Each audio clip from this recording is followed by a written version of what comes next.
Olá, que bom ter a sua companhia para mais uma análise aprofundada aqui no Direito Direto. Olá, é um prazer estar aqui. Hoje a gente vai mergulhar no universo jurídico assim essencial que impacta diretamente o futuro da nossa sociedade, o direito da criança e do adolescente no Brasil. Exatamente. É um tema crucial, né? E para essa conversa, a gente se baseou na legislação fundamental, claro, Constituição, o ECA, e também nas interpretações já consolidadas, decisões recentes dos tribunais. A ideia é, então, destrinchar a evolução, os princípios e como isso funciona na prática, né? Isso. A missão é pegar o que há de mais relevante mesmo para entender como esse ramo do direito se desenvolveu e como ele é aplicado hoje. Perfeito. E antes da gente começar de vez, aquele lembrete rápido. Não deixe de seguir o Direito Direto aí na sua plataforma de áudio preferida para não perder nada. Ele ajuda a gente a crescer, curta, avalie com 5 estrelas, compartilha com os amigos, sabe? Especialmente aquela galera que tá na batalha dos concursos. Boa. E tem o nosso perfil no Instagram também com conteúdo extra. Dá para ouvir o Direito Direto enquanto dirige, lava louça, treina, enfim. É informação de qualidade, mas de um jeito leve. É isso aí, informação direto ao ponto. Bom, então vamos lá. Para a gente entender onde estamos hoje, acho fundamental olhar um pouquinho para trás, né? Como era a situação de crianças e adolescentes no Brasil antes dessa visão mais moderna, digamos, de proteção integral. Imagino que era bem diferente. Nossa, completamente diferente. Por séculos, o que predominou foi uma visão que misturava assim, um pouco de assistencialismo com muita repressão, sabe? Sem reconhecer crianças e adolescentes como sujeitos de direitos de verdade. Lá no período colonial, por exemplo, a gente teve iniciativas dos jesuítas, né, de recolhimento. Mas o foco era mais controle, reeducação, do que proteção no sentido que a gente entende hoje. E essa visão foi se arrastando por muito tempo, mesmo com as leis mudando. Sim, sim. No Império, por exemplo, o Código Penal tratava os menores de um jeito muito parecido com os adultos. Tinha algumas atenuantes, mas... Existia aquela coisa do exame de discernimento, né? Exato. Para menores de 14 anos. Se fossem considerados sem discernimento, podiam ir para casas de correção. Ou seja, a lógica ainda era bem punitiva. Entendi. Aí, já na República, vieram os primeiros códigos mais específicos, tipo o de 1927, o Código Melo Matos. Ele já focava mais nos chamados menores em situação de risco ou abandono, regulava trabalho, tutela, até a delinquência, mas ainda com essa ótica meio confusa, que não separava bem proteção social de repressão penal. E foi daí que surgiu aquela expressão famosa, né?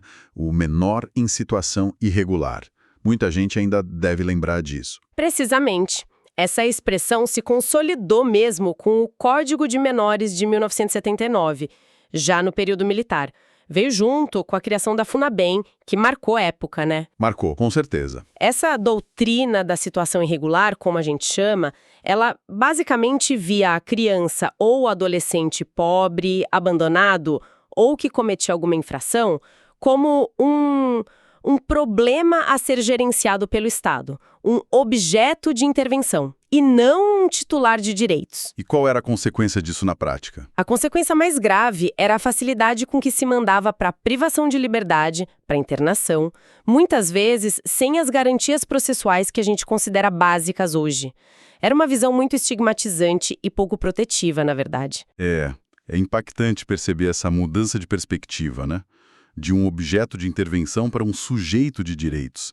E essa grande virada, esse marco, foi a Constituição de 88, certo? Sem a menor dúvida. A Constituição Federal de 1988, especialmente o artigo 227, foi o divisor de águas.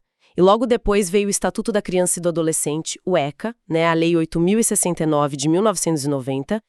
Esses dois juntos romperam com a doutrina antiga e inauguraram a doutrina da proteção integral. E o que essa doutrina da proteção integral trouxe de tão fundamentalmente novo?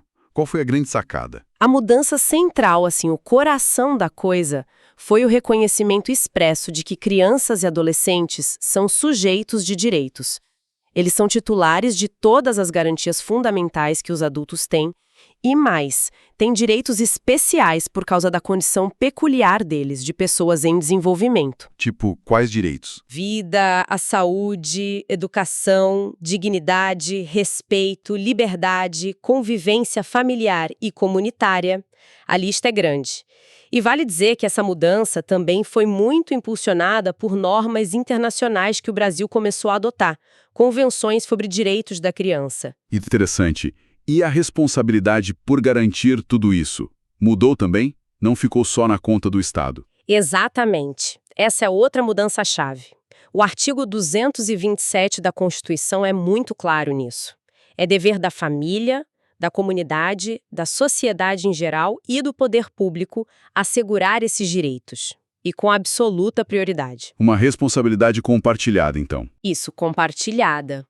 E mais, a participação da criança e do adolescente passou a ser valorizada. Eles têm o direito de serem ouvidos, de ter a opinião considerada nos assuntos que afetam a vida deles, como guarda, adoção. A atuação do Estado também mudou.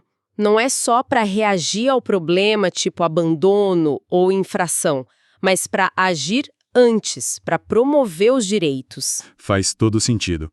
E para essa doutrina funcionar direitinho na prática, o ECA define bem quem é quem, né? Quem é criança, quem é adolescente. Sim, essas definições legais são cruciais. Estão lá no artigo 2º do ECA. É simples. Criança é a pessoa até 12 anos de idade incompletos. Adolescente é quem tem entre 12 e 18 anos incompletos. Aos 18, pronto, atinge a maioridade civil e penal. E essa diferença de idade, criança e adolescente, tem consequências práticas importantes, né? Por exemplo, se acontecia um ato infracional, como a lei responde? Correto, a resposta é diferente. Primeiro, que é ato infracional? É a conduta que a lei define como crime ou contravenção penal, mas praticada por alguém com menos de 18 anos. Ok. Se quem pratica é uma criança, ou seja, até 12 anos, incompletos, o ECA diz que se aplicam as medidas de proteção. Estão lá no artigo 101, encaminhar para os pais, dar orientação, exigir matrícula na escola, esse tipo de coisa. E se for um adolescente? Entre 12 e 18 incompletos. Aí sim podem ser aplicadas as medidas socioeducativas. Estão no artigo 112 do ECA. Elas vão desde uma simples advertência, passando por obrigação de reparar o dano, prestação de serviços à comunidade, liberdade assistida, semiliberdade, até a mais grave, que é a internação. O objetivo aqui já tem um caráter pedagógico, mas também sancionatório. E tem aquela situação específica que às vezes gera dúvida sobre a aplicação do ECA para quem já fez 18 anos. Assim, essa é importante, é uma exceção. O ECA pode sim ser aplicado, inclusive com medida de internação, para jovens que já têm entre 18 e 21 anos. Mas como assim? A condição é que o ato infracional tenha sido cometido antes dos 18 anos. A súmula 605 do STJ, o Superior Tribunal de Justiça, confirma isso. Ela diz que fazer 18 anos não apaga automaticamente a possibilidade de apurar o ato ou de executar a medida socioeducativa. Mas, atenção, essa medida tem que acabar impreterivelmente quando o jovem completa 21 anos. Entendido. É um ponto importante para não confundir. E mudando um pouco de assunto, como se organiza a divisão de tarefas entre União, Estados e municípios nessa área? Quem faz o quê? Boa pergunta. A gente tem que separar duas coisas, a administração e a legislação. Na esfera administrativa, quer dizer, na execução das políticas, criar conselhos tutelares, programas de acolhimento, serviços de saúde, educação, etc., a competência é comum. Comum. O que isso significa? Significa que todos os entes da federação, União, Estados, Distrito Federal e municípios, têm responsabilidade e devem atuar juntos em cooperação. A proteção da criança não é tarefa só de um deles. E para criar as leis sobre o tema? Aí a competência é concorrente, como diz a Constituição. A União faz as normas gerais, o grande exemplo é o próprio ECA. Os estados e o Distrito Federal podem complementar essa legislação, adaptar para suas realidades regionais, sabe? E os municípios também podem criar leis suplementares naquilo que for de interesse local. Então, na prática, um estado pode detalhar uma regra do ECA para aplicar melhor ali na região, desde que não vá contra a norma federal. Faz sentido. Bom, agora que a gente já viu a história, os conceitos básicos e a organização, vamos entrar nos pilares que sustentam tudo isso, os princípios. Eles são tipo a bússola para interpretar qualquer lei ou decisão nessa área, né? Perfeitamente. São eles que dão o norte, a direção para aplicar todo o sistema de proteção. E a gente pode até agrupar para ficar mais fácil de entender. Ótimo. Por onde começamos? Bom, pela base de tudo, né? O princípio da dignidade da pessoa humana. Ele vale para todo mundo, claro, mas aqui ele ganha uma atenção redobrada. Garante respeito, proteção integral, proíbe qualquer tratamento desumano, violento, aterrorizante, vexatório ou constrangedor, como diz o ECA. É o fundamento. E ligado a isso, vem aquele princípio que sempre aparece, o da prioridade absoluta. Está lá no artigo 227 da Constituição. Isso às vezes gera debate, né? Por exemplo, na hora de dividir o dinheiro público. Como funciona essa prioridade na prática? Pois é, esse princípio é forte. Ele determina que crianças e adolescentes têm que ter primazia. Primazia para receber proteção e socorro em qualquer circunstância, precedência no atendimento nos serviços públicos ou de relevância pública, preferência na formulação das políticas sociais e, muito importante, destinação privilegiada de recursos públicos nas áreas relacionadas à proteção da infância e juventude. Mas e se essa prioridade entra em choque com a prioridade de outro grupo, como os idosos, por exemplo? Excelente ponto. A prioridade é absoluta, mas não é única. A Constituição também protege outros grupos vulneráveis. Nesses casos de conflito, a solução não é automática. O que se exige é uma ponderação no caso concreto. O juiz, o gestor público tem que analisar a situação usando a razoabilidade, a proporcionalidade, para ver qual interesse deve prevalecer naquela situação específica sem anular o outro. É um equilíbrio delicado. Entendi. Não é uma carta branca absoluta, então? Não. É uma diretriz fortíssima, mas que precisa ser aplicada com bom senso no contexto. Ok. Seguindo nos princípios que guiam as decisões, talvez o mais famoso, o mais invocado, seja o do melhor interesse da criança e do adolescente. O que ele significa exatamente? Esse é realmente central. Qualquer decisão que afete uma criança ou um adolescente, seja do juiz, do conselheiro tutelar, do legislador, até dos pais, deve primordialmente levar em conta e buscar atender ao que é mais benéfico para o desenvolvimento integral daquela pessoa. Desenvolvimento físico, mental, moral, espiritual, social. E esse interesse da criança prevalece sobre outros interesses, tipo dos pais, por exemplo? Sim, essa é a ideia fundamental. O melhor interesse da criança ou do adolescente deve prevalecer sobre a conveniência ou os interesses dos pais, da família, de guardiões ou de qualquer outra pessoa. Em caso de dúvida, o que for melhor para a criança é o que deve guiar a decisão. É a bússola principal. E isso se conecta com aquela outra ideia de que eles estão numa fase especial da vida, né? Exatamente. É o princípio da condição peculiar de pessoa em desenvolvimento. O direito reconhece que eles não são adultos em miniatura. Estão em formação física, psicológica, moral, social. Por isso, seus direitos precisam ser assegurados considerando essa fase. A forma como eles exercem certos direitos ou como respondem a certas medidas pode e deve variar conforme a idade e a maturidade que eles já alcançaram. Falando em medidas, uma que sempre preocupa muito é a internação. Como os princípios limitam essa medida, que é tão grave? A internação é cercada de garantias, justamente por ser a medida socioeducativa mais drástica. Ela é regida pelos princípios da excepcionalidade e da brevidade. Excepcionalidade e brevidade, o que isso quer dizer? Excepcionalidade significa que ela só pode ser aplicada em último caso, como última ratio, quando nenhuma outra medida menos grave for adequada. E só pode ser aplicada nas hipóteses bem restritas que estão no artigo 122 do ECA. Ato infracional cometido com violência ou grave ameaça à pessoa, ou por reiteração no cometimento de outras infrações graves, ou por descumprimento reiterado e injustificável de medida anterior. Fora disso, não pode. E a brevidade? Brevidade significa que, mesmo quando aplicada, a internação tem que durar o mínimo tempo possível, o estritamente necessário para atingir sua finalidade pedagógica. O ECA estabelece um prazo máximo de 3 anos e obriga uma reavaliação da necessidade da medida a cada 6 meses no máximo. A ideia é devolver o adolescente ao convívio social o quanto antes. Entendi. E quanto à privacidade deles nesses casos de atos infracionais, existe alguma proteção especial? Sim, e é fundamental. O princípio da sigilosidade.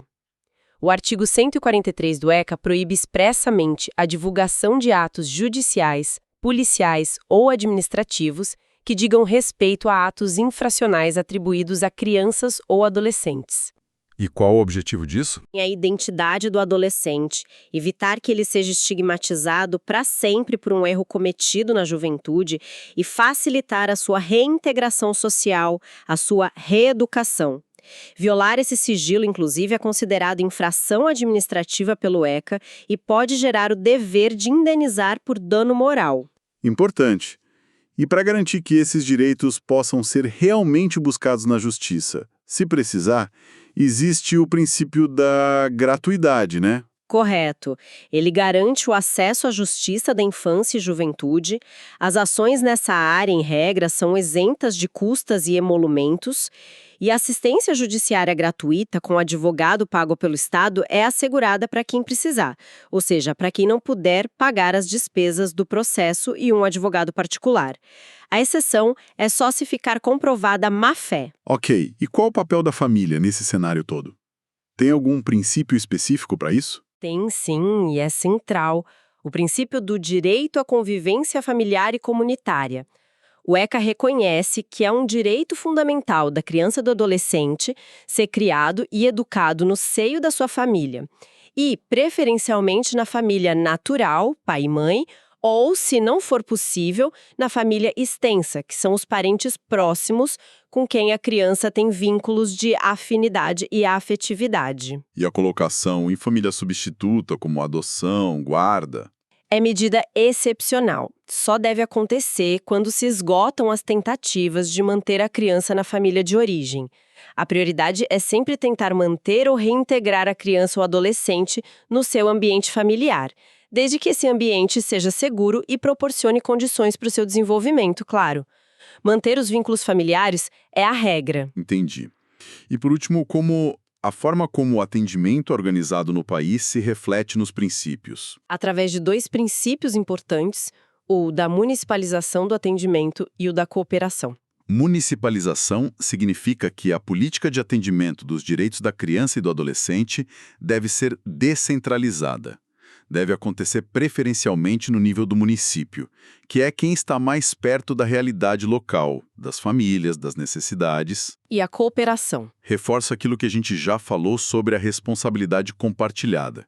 Exige uma atuação conjunta, coordenada, cooperativa entre os diferentes órgãos do governo, nas esferas federal, estadual e municipal, a família e a sociedade civil organizada. Ninguém resolve tudo sozinho. É preciso trabalhar em rede. Ufa, bastante coisa. Mas com essa base de princípios bem entendida, fica muito mais claro como os tribunais, especialmente o STJ, têm decidido alguns casos bem complexos, né? Muitas vezes eles acabam tendo que flexibilizar uma regra ou outra para conseguir atender ao melhor interesse naquela situação específica. Exatamente. A jurisprudência recente do STJ é riquíssima em exemplos assim.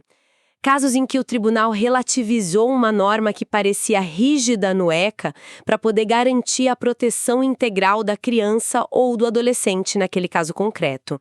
É uma visão muito mais humanizada e focada na realidade. Que exemplos a gente pode destacar para ilustrar isso? Aquela questão da adoção por avós, por exemplo, sempre gera muita discussão. Sim. Essa é clássica. A regra geral do ECA, lá no artigo 42, parágrafo 1º, proíbe a adoção por ascendentes, ou seja, avós não podem adotar netos. O objetivo dessa regra é principalmente preservar a ordem natural das relações familiares e evitar possíveis fraudes, como tentar burlar regras de sucessão ou conseguir benefícios previdenciários indevidos. Mas o STJ tem permitido em alguns casos, né? Tem, o STJ tem entendido que essa regra pode ser excepcionada, pode ser flexibilizada. Ele admite a chamada adoção avoenga, quando fica muito claro, muito bem comprovado no processo, que os avós já exercem, de fato, a função de pais, que existe um vínculo de filiação socioafetiva forte e consolidado entre eles e o neto. E quais os critérios para isso? Tem que ficar demonstrado que essa adoção atende ao melhor interesse do neto, que não existem conflitos familiares graves, que não há uma intenção meramente patrimonial ou previdenciária por trás e, claro, geralmente se exige que o neto ainda seja menor de idade. É uma análise muito cuidadosa, caso a caso, mas mostra essa flexibilidade em nome do vínculo afetivo e do bem-estar da criança. Outro tema super atual é a vacinação obrigatória.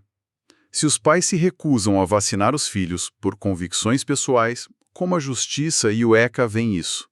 Olha, a jurisprudência e a doutrina majoritária são bem firmes nesse ponto. Entendem que a vacinação, quando ela é recomendada pelas autoridades sanitárias e faz parte do calendário oficial, é um dever dos pais. É uma obrigação que decorre do poder familiar e está ligada diretamente ao direito fundamental à saúde da criança, previsto no artigo 14, parágrafo 1º do ECA. Então a recusa não é um direito absoluto dos pais. Não. A recusa injustificada baseada apenas em convicções filosóficas, religiosas ou existenciais que coloquem a saúde da criança ou mesmo a saúde coletiva em risco pode ser considerada negligência por parte dos pais. E o que pode acontecer nesses casos? Pode levar à aplicação de medidas protetivas pelo Conselho Tutelar ou pela Justiça, desde uma advertência, passando por acompanhamento familiar, até em casos mais extremos e reiterados de recusa que causem dano ou risco grave à saúde, a possibilidade de suspensão ou mesmo perda do poder familiar. Sempre, claro, avaliando o melhor interesse da criança naquela situação. Nossa, é sério. E essa flexibilidade do STJ que a gente mencionou, ela aparece também naquela regra da diferença mínima de idade para adoção. Aparece sim. O ECA exige, no artigo 42, parágrafo 3º, que o adotante seja pelo menos 16 anos mais velho que o adotando. É uma regra que visa garantir uma certa maturidade na relação, né? Certo. Mas o STJ já relativizou essa regra em alguns casos excepcionais. Por exemplo, quando já existe um vínculo de filiação socioafetiva muito forte e comprovado há anos, como no caso de um padrasto que criou o enteado como filho desde pequeno. Se a adoção for claramente no melhor interesse do adolescente, o tribunal pode entender que a diferença de idade um pouco menor que 16 anos não impede a adoção. Novamente, o foco é no vínculo e no benefício para o adotando. Parece que o grande fio condutor de todas essas decisões mais recentes é sempre essa busca pela solução mais humana, mais protetiva para a criança ou para o adolescente, considerando a realidade daquele caso específico, né? Menos formalismo e mais atenção à pessoa. Precisamente, é isso. Seja quando o STJ permite uma adoção póstuma, depois que o adotante faleceu, mas já tinha manifestado claramente a vontade de adotar em vida, seja quando reconhece que a adoção unilateral, por exemplo, do padrasto ou madrasta, não é excepcional, mas um direito se os requisitos legais estiverem cumpridos, ou até mesmo em situações raríssimas quando admite revogar uma adoção unilateral, se isso for comprovadamente o melhor para o adotado, para restabelecer vínculos com a família biológica, por exemplo. A jurisprudência busca o tempo todo concretizar aqueles princípios que a gente falou, da proteção integral, do melhor interesse. Muito bom. Então, para a gente amarrar tudo, recapitulando, nós saímos de uma visão antiga, tutelar e muitas vezes repressiva, focada na ideia de menor em situação irregular, Isso. para uma doutrina moderna, a da proteção integral, que vê crianças e adolescentes como sujeitos plenos de direitos e que tem prioridade absoluta nas políticas e nos recursos públicos. Exato. E o princípio do melhor interesse funciona como a grande bússola para todas as decisões, sejam elas administrativas ou judiciais. Ele orienta tudo, desde a garantia do direito fundamental à convivência familiar e comunitária, até a aplicação muito restrita e excepcional de medidas mais duras, como a internação, que só pode ocorrer em último caso e pelo menor tempo possível. Perfeito. E a jurisprudência mais recente do STJ reflete bem essa centralidade do melhor interesse, mostrando uma flexibilidade cada vez maior para interpretar as regras do ECA, de forma a alcançar a solução mais justa e protetiva em cada situação concreta. Fica muito claro, depois dessa conversa, que o direito da criança e do adolescente não é algo estático, né? Pelo contrário, é um campo super dinâmico que exige uma reflexão constante, uma adaptação contínua para conseguir garantir de verdade o desenvolvimento pleno e a proteção dessas pessoas que são o futuro. Exatamente. É uma área que está sempre em construção, sempre buscando se aprimorar para responder aos desafios da sociedade. Fantástico. Bom, nossa análise aprofundada de hoje vai chegando ao fim. Queria agradecer demais a sua companhia e a sua atenção. Eu que agradeço a oportunidade. E se você gostou do conteúdo e quer continuar descomplicando o direito com a gente, não esquece, segue o Direito Direto aí na sua plataforma de áudio favorita. Isso mesmo.